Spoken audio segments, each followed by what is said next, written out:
దేవదేవుడైన మహాదేవునికి స్తోత్రములు. ఇప్పుడు మనం చదువుకునే వాక్యం ఆదికాండం 24 అధ్యాయం 36 నుంచి 41 వరకు. నా యజమాని భార్య అయిన సారా వృద్ధాప్యాయంలో నా యజమాని కుమారుని కనెను. నా యజమాను తనకు కలిగింది యావత్తును అతనికి ఇచ్చి ఉన్నాడు. మరియు నా యజమాని నాతో, నేను ఎవరి దేశమందు నివసించున్నానో ఆ కానానీయుల పిల్లల్లో ఒక పిల్లను నా కుమారునికి పెండ్లి చేయవద్దు.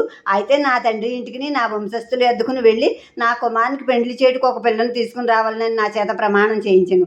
అప్పుడు నేను నా యజమానితో, ఆ స్త్రీ నా వెంట రాదేమో అని చెప్పినందుకు అతడు, ఎవరి సన్నిధిలో నేను జీవించున్నానో ఆ యెహోవా నీతో కూడా తన దూతను పంపి నీ ప్రయాణం సఫలం చేయను కనుక నీవు నా వంశస్థుల్లో నా తండ్రి ఇంటి నుండి నా కుమారునికి భార్యను తీసుకుని వచ్చేదువు. నీవు నా వంశస్థుల వద్దకు వెళ్ళితవా? ఈ ప్రమాణం విషయంలో ఇక నీకు బాధ్యత ఉండదు. వారు ఆమెను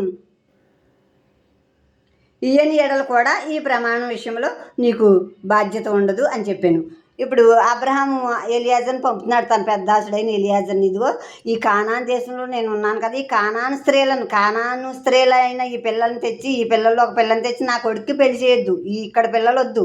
నా బంధువుల దగ్గరికి వెళ్ళు, నా పుట్టింటి వారి ఇంటి దగ్గరికి వెళ్ళు, నేను ఎక్కడి నుంచి ఏ దేశం నుంచి వచ్చేసానో ఆ దేశానికి వెళ్ళు, నా కుటుంబస్తులు నా బంధువర్గం దగ్గరికి వెళ్ళు, అక్కడి నుంచే నా కుమారుడికి భార్యను తీసుకురా అని ఎలియాజర్తో ప్రమాణం చేయించుకున్నాడు. ఇప్పుడు ఎలియాజర్ అన్నాడు, ఒకవేళ నేను వెళ్తాను, ఆ పిల్లను ఒకవేళ వారు పంపకపోతే నేను ఏం చేయను అంటున్నాడు. పంపకపోతే నువ్వు ఈ ప్రమాణం నుంచి విడుదల పొందుకుంటావు. నువ్వు వెళ్ళి నా బంధువులను అడిగితే వాళ్ళు పంపలేదనుకో, ఈ ప్రమాణం నుంచి నీకు విడుదలే, ఇంకా దీంతో నీకు బాధ్యత లేదు, ఎల్లు. అయినా నేను ఎవరి సన్నిధిలో జీవిస్తున్నాను?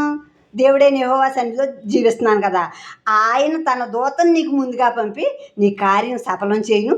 అక్కడి నుండి నీవు నా కుమారునికి భార్యను తీసుకుని వచ్చేదువు అంటున్నాడు. ఆమేన్.